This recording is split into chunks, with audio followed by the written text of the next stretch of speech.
अस्सलाम वालेकुम बच्चों।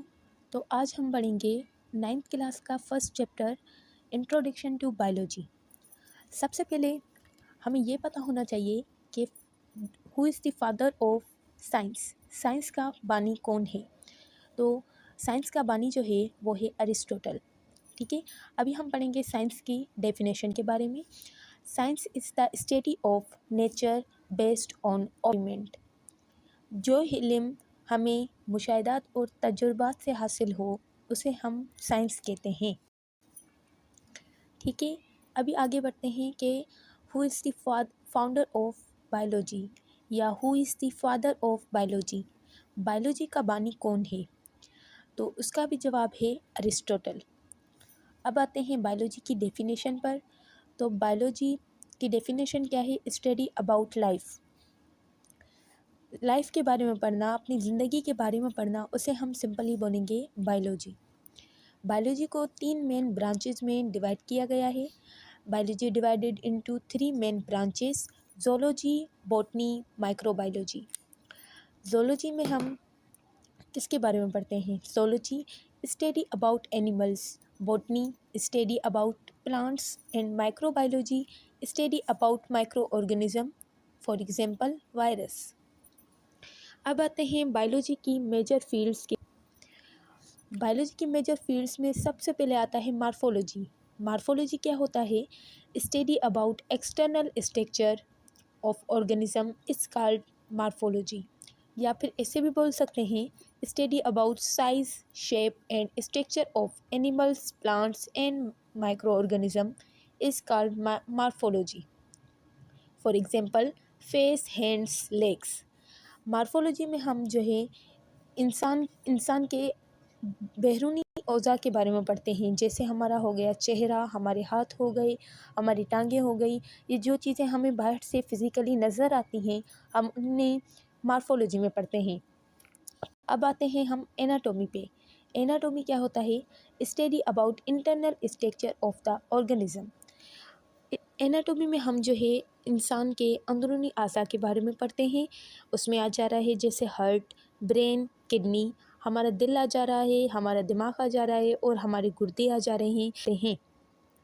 अब आते हैं फिजियोलॉजी पे। फिजियोलॉजी क्या होता है? Study about functions of organism. इसमें हम जो है ऑर्गेनिज्म के जानदार के फंक्शंस के बारे में पढ़ते हैं। जैसे आ जा रहा है डाइजेशन, रेस्पिरेशन, एक्सक्रिएशन, हाजमे का अमल, उसके अलावा आ जाता है सांस लेने का अमल। ये सब जो है हम फिजियोलॉजी में पढ़ते हैं।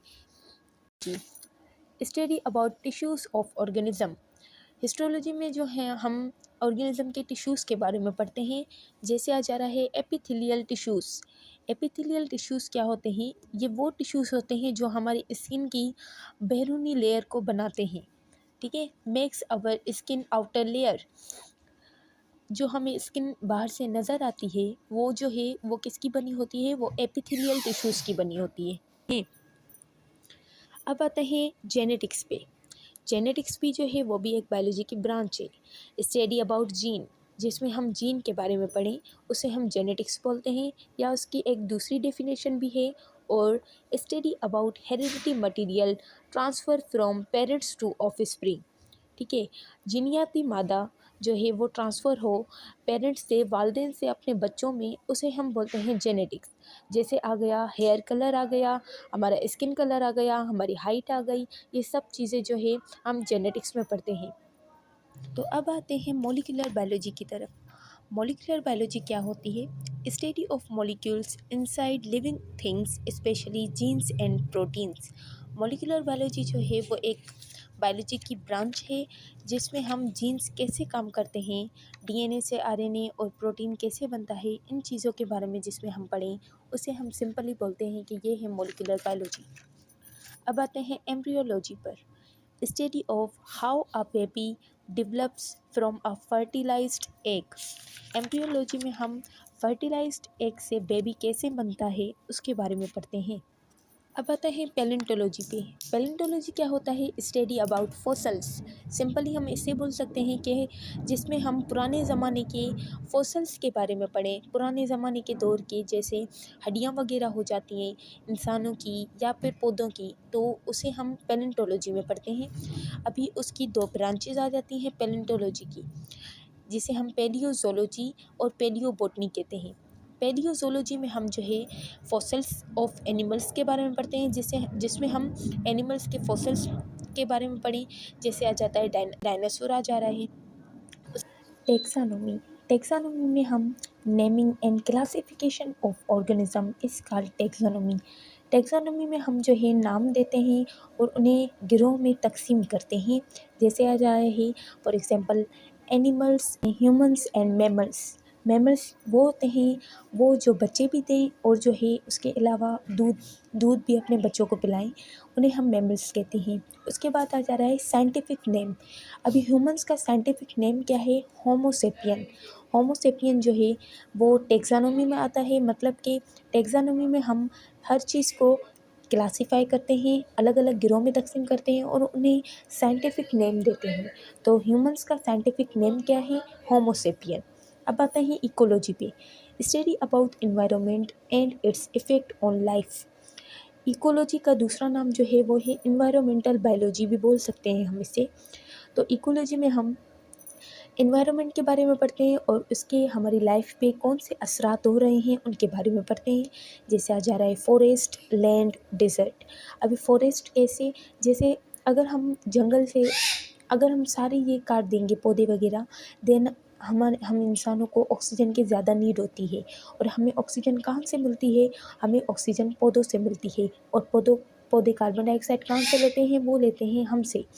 हम कार्बन डाइऑक्साइड रिलीज़ करते हैं और ऑक्सीजन लेते हैं। और अगर हम फॉरेस्ट वगैरह काट देंगे तो हमें सांस लेने में भी मुश्किल होगी। तो ऐसे इकोलॉजी का, इन्वायरमेंट का हम इंसानों के साथ, हमारी लाइफ के साथ रिलेशन बन रहा है। तो इसे हम सिंपली बोलेंगे ये है इकोलॉजी। अब आते हैं मेरीन बायोलॉजी की तरफ। Marine biology study of sea animals and plants. Marine biology में हम जो भी समुद्र में मौजूद एनिमल्स होते हैं या पौधे होते हैं उनके बारे में हम पढ़ते हैं। जैसे फ़िश आ गया, ऑक्टोपस आ गया, ये सब जो है पानी में मौजूद होते हैं। और इन पानी में मौजूद होने वाले जानवरों या पौधों के बारे में हम मेरीन बायोलॉजी में स्टडी करते हैं। अब आता है पैथोलॉजी। पैथोलॉजी क्या होता है? स्टडी अबाउट डिजीज़, जिसमें हम बीमारियों के बारे में पढ़ते हैं। जैसे for example cancer, hepatitis, diabetes. इसके बाद आता है इम्यूनोलॉजी। इम्यूनोलॉजी में हम study about immune system and how it fight disease. इसमें हम जो है ये पढ़ते हैं कि हमारी बॉडी जरासीम और वायरस से अपनी हिफाजत कैसे करे, उसे हम इम्यूनोलॉजी में पढ़ते हैं। For example antibodies. एंटीबॉडीज़ जो होती हैं वो हमारी बॉडी में मौजूद होती हैं ताकि हमारी बॉडी में कोई दूसरा जरासीम आ जा रहा है तो उसे ये फाइट करती हैं। इसके बाद आता है फार्माकोलॉजी। फार्माकोलॉजी में हम स्टडी अबाउट ड्रग्स के बारे में पढ़ते हैं। ड्रग्स क्या? जो हम दवाएं पीते हैं उनके बारे में पढ़ते हैं। जैसे आ जा रहा है फॉर एग्जांपल पैरासीटामोल। पैरासीटामोल हम बुखार और दर्द को ख़त्म करने के लिए इस्तेमाल करते हैं। उसके बाद आता है इंसुलिन। इंसुलिन हम डायबिटीज़ के इलाज के लिए इस्तेमाल करते हैं। ये था आज का लेक्चर। उम्मीद है कि आपको समझ आया होगा। आज हमने पढ़ा बायोलॉजी की डेफिनेशन, साइंस की डेफिनेशन और उसके साथ बायोलॉजी के मेजर फील्ड्स के बारे में और बायोलॉजी की मेन इम्पोर्टेंट फील्ड्स के बारे में। तो अल्लाह हाफिज़, मिलते हैं नेक्स्ट वीडियो में। तब तक के लिए अल्लाह हाफिज़।